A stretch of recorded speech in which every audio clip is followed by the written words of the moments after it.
안녕하세요. 정준쌤입니다. 자, 오늘은 여러분들 중에서 이제 고고 논술에 관심 있는 학생들 중에 연대반하고 연서성반 중에 어디 신청할 건지 이런 거 물어보시는 학생들 응답 드릴게요.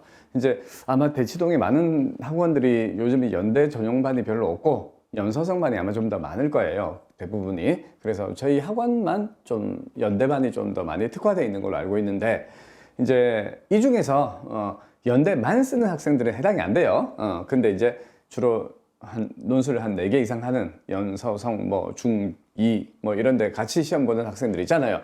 이런 학생들이 이제 연대반을 시작해야 되는지 연서성반을 시작해야 되는지를 많이 물어요. 이제 거기에 대한 답을 드리겠습니다. 자, 일단 최근에 연대 문제를 여러분들이 주목하시는 게 제일 좋은데, 예전에는 연대 문제가 성균관대나 하고는 특히 많이 달랐고요. 서강대하고도 인문사회는 약간 유사성이 있었지만은 상경계열 이런 데하고는 거의 달랐어요. 그렇기 때문에 연대가 문제가 좀 많이 다르다 보니까 저는 개인적으로는 연서성반을 좀 더 많이 권했던 걸로 기억을 합니다. 그래도 학생들은 특히 이제 제 반 같은 경우 연대반이 많기는 했죠. 그런데 최근에는 연대가 언어 제시문 있잖아요. 국어 제시문 같은 경우에는 비교적 좀 성대나 서강대 경제경영처럼 좀 직설적인 걸로 많이 바뀌었어요. 예전에는 좀 막 고전이라든지 막 문학 작품 이런 것도 난이도 되게 높고 막 이런 게 나왔는데 지금은 그게 좀 심플해졌습니다. 그 다음에 통계 나오죠. 통계 막 3개 막 이렇게 나오거든요. 영어 제시문이 있죠. 그러니까 이화여대 인문계열 원이나 외대 이런 데 영어 나오잖아요. 그러니까 연대가 커버하는 대학들이 굉장히 많아진 거예요. 그래서 웬만하면은 연대를 조금 더 우선시하는 게 좋습니다. 특히 이제 상반기라든지 또는 작년에 논술 준비를 좀 했던 학생들 있잖아요. 그런 학생들은 일단 연대를 중심으로 해주는 게 연간 프로그램이 조금 유리한 면이 있습니다. 왜 그러냐면 암만 해도 이제 연대를 했을 경우에는 단일한 학교에 대한 집중력이 좀 많이 생기죠. 이게 특히 여름에 이런 경우가 많은데, 일단 이렇게 하는 것이 연대 합격률 자체를 일단 올릴 뿐만 아니라 작년 학생들이 거의 공통적으로 증언을 했어요. 성균관대, 서강대를 10월 달에 준비할 때 연대하고 났더니 큰 무리가 없더라. 거의 유사하게 증언을 했습니다. 그러니까 연대반을 오히려 조금 더 추천을 합니다. 그래서 이제 지금 아직까지 이제 1학기까지 시작하는 학생들하고 작년에 좀 했던 재수생들, 이런 학생들은 연대반을 더 추천을 한다. 연대가 파급력이 워낙 강하기 때문에 성대, 서강대, 중대, 이대 이런 데 준비하는데 문제가 없다. 그 다음에 이제 특히 성대하고 서강대의 차이가 많이 줄어들었다.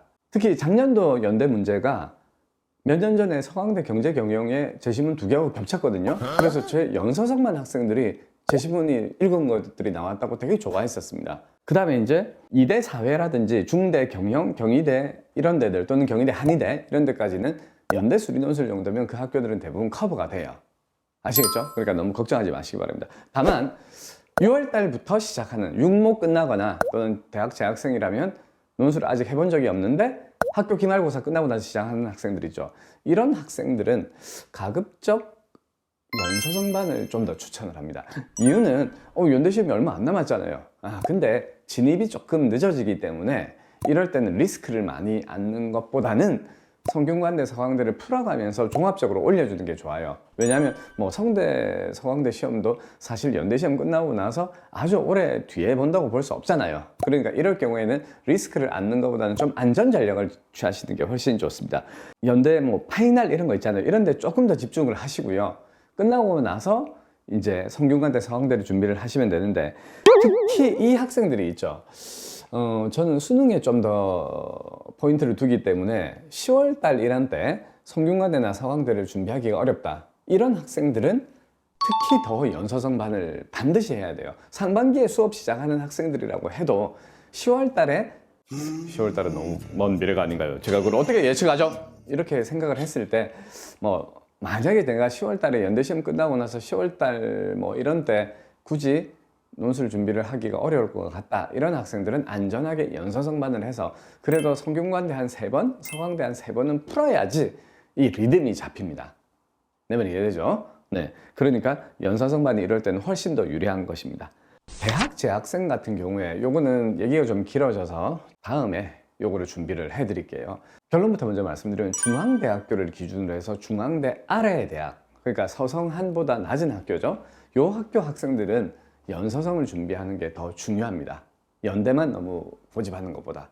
아시겠죠? 물론 뭐 학생들 중에 수능이 너무 약하거나 해서 또는 다시는 수능 꼴도 보기 싫다 이렇게 해서 연대만 시험 보겠다 또는 뭐 한양대 정도까지만 시험 보겠다 이러면 드릴 말씀은 없는데 연서성을 준비하는 게 훨씬 낫고요. 생각보다 그렇게 어렵지 않고 또 생각보다 최장력 기준을 잘 대응을 해냅니다.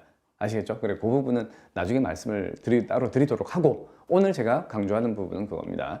일단 연대반하고 연서성반 중에서 고민하는 또는 연대를 내가 거의 올인을 하고 나중에 성균관대, 서강대, 뭐 경희대 이런 데를 하느냐 아니면 같이 하느냐에 대한 판단을 할 때 오히려 시작이 좀 빠른 학생들일수록 연대반 중심으로 하는 것이 더 유리하다고 제가 지금 말씀드리고 있습니다. 그 다음에 차라리 만약에 이 화면이 이제 3월달 중으로는 송출이 되겠죠. 아마 여러분들을 제가 화면으로는 3월달 중으로는 만나게 될 건데 이 화면을 보고 한 6월 정도나 7월 정도에 진입을 하는 학생이 있다면 그 친구들은 웬만하면 연서성반으로 오는 게 훨씬 더 유리합니다. 근데 학생들이 반대로 판단을 하는 경우가 좀 더 많아요. 6월 말 7월 이러면은 일단 연대라도 어떻게 해봐야 될 거 아니냐 이런데 그거는 연대만 시험 보는 학생들의 한정된 얘기고요. 제 개인적인 견해로는 성균관대하고 서강대를 겸해서 하는 게 훨씬 더 낫습니다. 아시겠죠? 시기가 늦었을 경우에. 그 다음에 또 하나 여기서 중요한 기준 중에 하나가 뭐라고 했죠?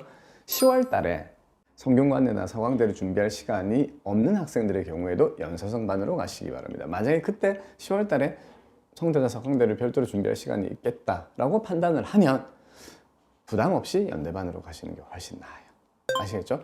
자, 오늘 제가 말씀드린 부분은 이제 연대를 중심으로 하느냐 아니면 연서성을 복합적으로 하느냐인데 다시 말씀드리겠지만은 오히려 먼저 시작하는 학생들은 연대반 중심으로 해도 크게 문제가 없다. 왜? 성대, 서강대에 대한 파급력이 워낙 강해졌기 때문이에요. 하지만 좀 진입이 늦거나 또는 10월 달에 논술을 공부하기 어렵다라고 판단한 학생은 성균관대하고 서강대를 같이 준비하시는 게 좋습니다. 아시겠죠? 네, 그러면 저는 다음 프로그램에서는 지금 이제 대학생들 중에 대학은 입학했으나 이 대학은 내 대학이 아니야 라고 생각하시는 분들이 어떻게 플랜을 짜시는 게 좋은지에 대해서 말씀드리도록 하겠습니다. 다음 시간에 뵐게요. 감사합니다.